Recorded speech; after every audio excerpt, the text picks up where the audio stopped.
Kljub temu, da je Nissan Qashqai pravi fosil med novimi križanci, je na trgu še vedno precej pomemben. Veliko šteje ime, nekaj prenova pred kratkim, no zdaj pa še novo srce. Stara bencinska motorja sta se poslovila zdaj od bencinarjev v ponudbi samo še 1,3 litrski turbo 4-valjnik, ki brni tudi v Renaultih in nekaterih Mercedesih. V dveh variantah je na voljo 140 in 160 konjski in če hočete zraven še ta odličen menjalnik z dvojno sklopko, morate izbrati močnejšo. Bistvo tega motorja je lepo razporejen navor, zato ga nima smisla priganjati v visoke vrtljaje. Tudi zvok je lepši v nizkih.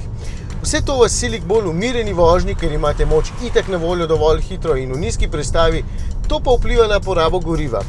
Če se boste vozili res umirjeno in konstantno, bo ta brez težav celo pod 6 litrov, sicer pa 7 kar za 160 konjičkov sploh ni slabo. Nov menjalnik se karakterju motorja zelo dobro poda, čeprav je pri speljevanju dosti živčen, ker ne ve, kaj bi naredil. Pritisneš na plin in se skoraj nič ne premakneš, potem pa še malo bolj in avto skoči kot kakšen zajec.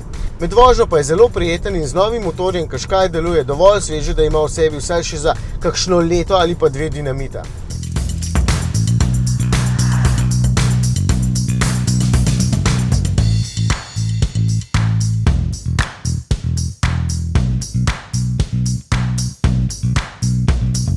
No, 30 jurjev pa kar pripravite, če hočete Qashqai z najmočnejšim motorjem, z novim robotiziranim menjalnikom in z najlepšo kozmetiko Tecna.